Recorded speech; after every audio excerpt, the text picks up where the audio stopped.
Hi, welcome back.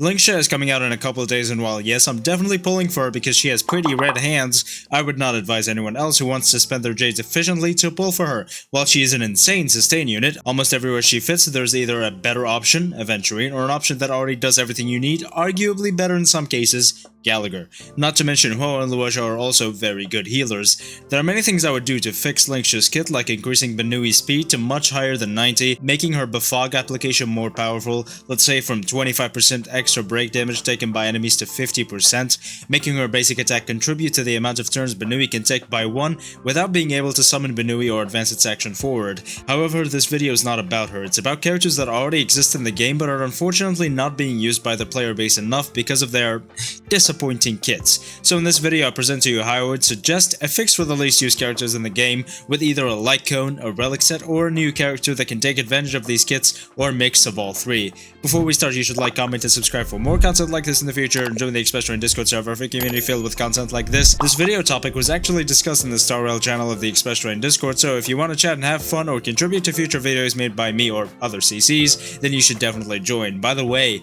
last thing, only a very small percentage of everyone watching is subscribed, so you should do your part and click that button. Now let's get on to it.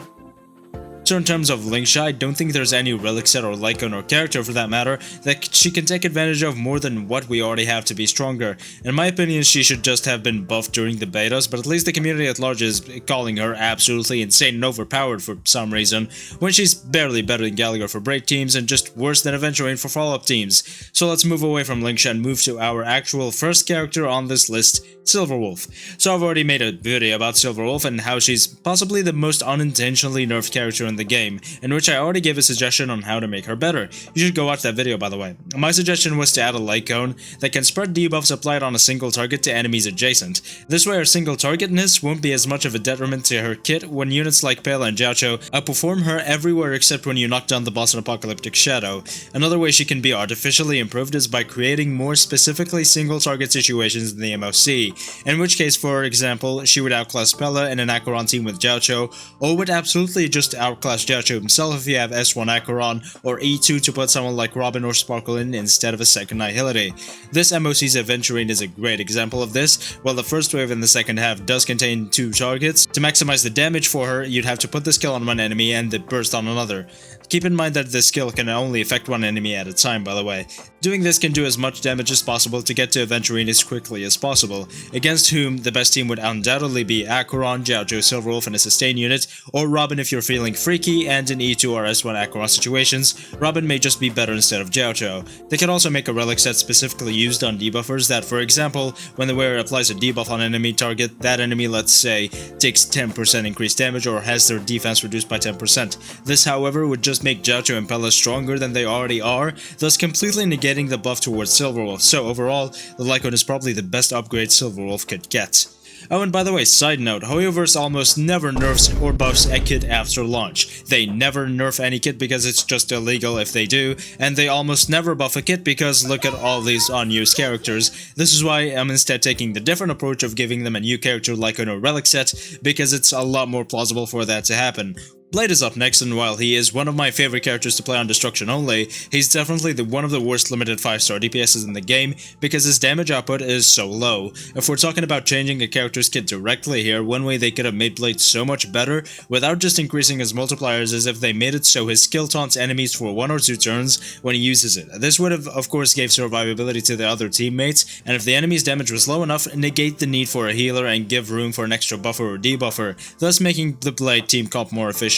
Though they didn't do that, and they won't in the future, so instead they could make that a light cone. Maybe a future destruction character will want to taunt enemies with their skill, but somehow they put it on the light cone instead. Now Yunli's light cone already increases the chance to be hit, but the problem is with Blade is that it's already been tested and his own light cone does have more damage output because it buffs himself more instead of just buffing FUAs like Yunli's light cone. So basically, to buff him to the point of not being useless, a light cone that does what his own light cone does but also taunts the enemies. There's also the possibility possibility of a Lycone that decreases the wearer's HP when they use a basic attack, or another example is to be able to store the damage taken by the wearer and unleash it during their next attack. There are of course already characters that activate Blade a little more, aside from Lynx that can increase the chances for a preservation or destruction unit to be attacked. Yun-Li, since she taunts enemies towards her, can help Blade take hits from enemies that do AoE attacks, and with Robin and Aventurine that's honestly not a bad team. But using Tingyun or Sparkle in that team instead of Blade, they will absolutely help you deal more damage with Yun-Li. Another option is Jade that of course reduces the debt collector's HP when they attack, which helps Blade gain more charges for his FUA and thus do it more.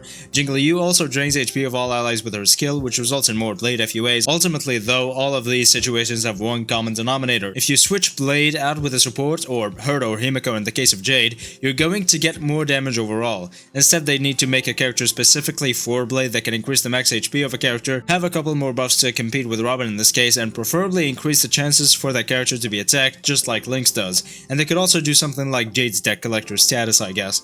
That character would no doubt be the best support for Blade, and since he is one of my favorite destruction characters to play because of destruction only, I do wish we get something like that in the future, and I don't think it would make other characters too OP.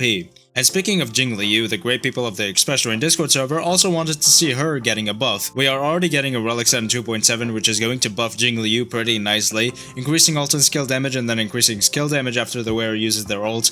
That is already a significant upgrade over what we have, which is pretty nice, but even after we get that set, I don't think she's going to be, let's say, Acheron level. While Jinglu is still very good in the current meta in my opinion, compared to what she used to be, she's a husk of her former self. First off, her Lycone is absolute garbage compared to someone like Acheron. Jinglu's Lycone increases the wearer's crit damage by 20% at S1. Acheron increases it by 36%. At S5, Jinglu's Lycone increases it by 32%, still 4% less than Acheron at S1. This is already setting her up for failure. While the rest of her Lycone is pretty good for her kit, I do think that the multipliers are a little too low. To really get the most out of her, a new Lycone would need to increase crit damage by way more than 20%, and then instead of doing this honky-donkey increased damage when allies are attacked bullshit, I think instead it should directly buff the skill and ultimate of the wearer and basically do the same thing the new relic set we're getting is doing, increasing skill damage after using the ultimate, and then ignore a percent of defense for shits and gigs. As for characters, I feel the characters we currently have in the game are definitely sufficient for F2P players. Bell and Tingyun are a wonderful combo. With E0 as 0 Jinglu can still reliably clear up to MOC 11 with them because of the synergy they have with Jinglu. While with Tingyun, you do need her to recast her buff because of the way Jinglu's turns work, I still think she's the best out of the 4-star supports we have in the game for Jinglu.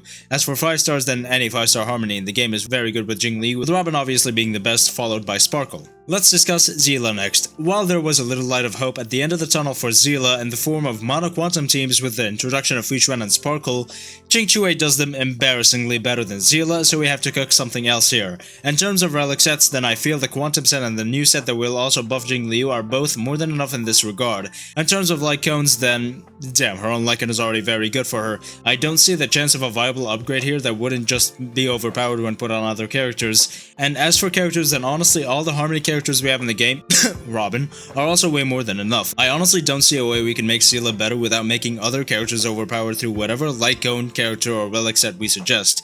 If you have any suggestions for her, then put them down below. Another OG character is Jinguan. Unlike Zela though, he is arguably not good back then, and he is definitely not good now. However, I do believe that with the summon meta coming, I think we're gonna see some drastic improvements for somebody's general. I don't know, he's not mine, Fei Xiao's my general. Jinguan's kit is such a big mess of low-ass multipliers and slow-ass lightning lords that no matter how many characters that buff follow-up attacks come out, or relic sets that buff follow-up attacks come out, he's still bad. Instead, we'll have to rely on the summon meta, as I said. So a Harmony character that specifically buffs summons without buffing other damage options too much, so that Jinguan isn't still outclassed by other characters. That Harmony would also need to buff summons by a huge amount because Jinguan's damage is so damn low, and to also compete with the Harmonies we already have, Robin. And in terms of Lycones, then his Lycone is already very good, and getting a better Lycone would increase his usage rate since it would also just make other units stronger, same situation as Zela here. And if you're thinking of Jade's Lycone, since that buffs follow-up attacks, it does not buff follow-up attacks in any way, shape, or form that would benefit Jinguan. Last character we're going to be talking about is Yanqing. I think there are more than a couple of ways to make this character not good, but also not as annoying to use. First off, a Lycone that basically makes him invisible for all enemies, just decreasing his aggro value to 0 after using his skill or ultimate. And if you're saying that's not possible, then I'll have to disagree, because it's pretty understood or implied that hunt characters don't like to get hit because they're so squishy, number 1, and number 2 is that in the sim uni, any critical boost stacks you may have on your characters normally disappear when you're hit. I say normally because some blessing your equation situations in the DU can negate that to a certain point. With these two facts, I believe it's possible they release a hunt character that really doesn't like getting hit in exchange for dealing a huge amount of damage. Anyways, that light code should also increase skill and ultimate damage by a good amount to make his DPS viable. The new Jinglu buffing relic set will also work pretty well on him because of his skill and ultimate damage being his main source of DPS. So I don't think we need a new set for him. As for characters, then a preservation unit that can taunt enemies or maybe apply a barrier on an ally can be pretty useful for him. I'm not sure if getting hit with a barrier removes his talent effect, but if it doesn't, then a character with a barrier would be pretty useful, as I said. And as for harmony characters, then just like Zela, the current characters we have I believe are way more than enough for him to be good. It's just that he's really not good, and I'd say we would need a light cone that reduces his aggro value to 0 to ever be viable. Then again, enemies with AoE or bounce attacks that hit everyone will still hit him, so it would have to make him completely invisible from the field somehow. And that's it. This video was honestly a lot longer than I imagined it would be. Thank you so much for watching. Like, comment, and subscribe for more content like this in the future. Again, this was made with the help of a discussion in the Star Rail channel in the Express and Discord server, so you should definitely join. Anyway, I will see you next time.